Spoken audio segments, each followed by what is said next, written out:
Hello, welcome dear students once again. So now we will see how laws of diffraction can be obtained using Huygens principle. It means using Huygens principle we can easily obtain laws of diffraction. And we all know there are two laws of diffraction. So let's get started. So you can see, suppose PQRS is a refracting medium. It may be a rectangular thick glass plate or some water contained inside some vessel. So suppose PQRS is a thick rectangular glass plate having refractive index mu, and which is nothing but denser medium. Outside is air, so it is obviously a rarer medium. This is medium A and this is medium B. Light is incident on this thick glass plate in this part. So at first initially light is incident on this part. So initially XA and JD, this was the first. In this way light is incident on it. So when light reaches to A, it also reaches to E, and if we draw a straight line, it is the wave front, because we all know that if we draw any perpendicular to the wave front, it gives the direction of propagation of light. So direction of propagation of light and wave front are perpendicular to each other. Then the speed of light in this medium, in the other medium, is v1, whereas speed of light inside the glass plate, that is v2 in the denser medium. So after this happens, initially this happens after time t, point A reaches up to point F and E light from point E reaches to D. So at time t the light will travel distance ED. So this is the distance traveled by light in the first medium at time t, whereas in the second medium inside the glass block light travels the distance F at time t. So obviously we can write ED is equal to v1t and F is equal to v2t. Very easy. In one second, velocity means in 1 second it travels distance v1t, second v1t. Okay. So incident light and these are the refracted. And since this is denser medium, this is rarer medium.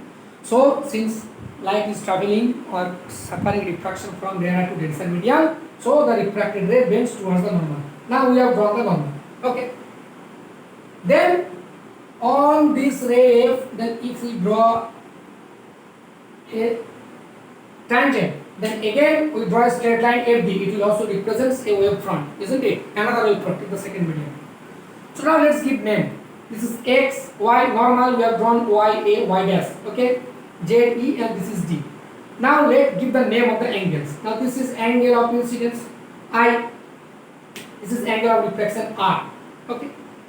Now we can see in this angle is 90 degree, because direction of propagation of light and wave front perpendicular to each other in case of plane wave front. Remember, this is plane wave front, because assuming this is coming from infinity, you can see this front face is not spherical, straight line. So this is plane wave front.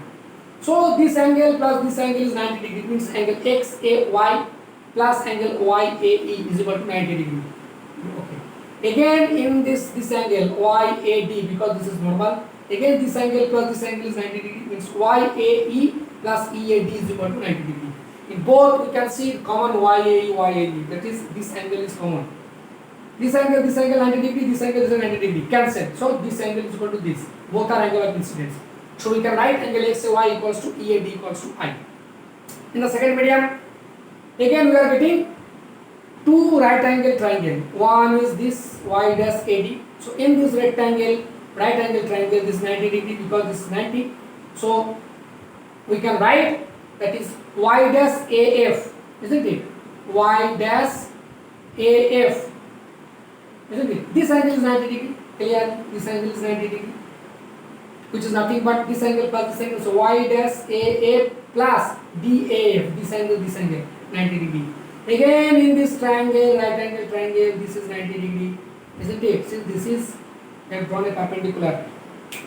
This angle plus this angle 90 degree, means DAF plus ADF 90 degree. Again DAF common, you can see.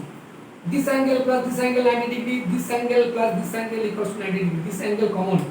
Here this is the common angle, here this is the common angle, isn't it?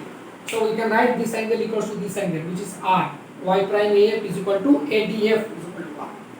Now we will get sin I by sin R, because we know according to Snell's law, sin I by sin R. Sin I, what is sin I?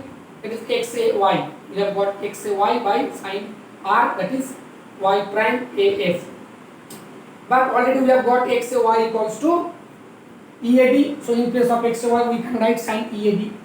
Again in place of y prime AF we can write ADF. So ADF. Now what is the value of sin EAD? Now sin EAD, look at this. This right angle triangle. This is 90 degree.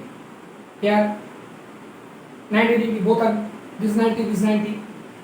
So in this right angle triangle, if this is 90 degree, this is perpendicular, this is base, this is hypotenuse. So sine of any angle is perpendicular by hypotenuse. So perpendicular ED, okay, ED divided by AD, clear.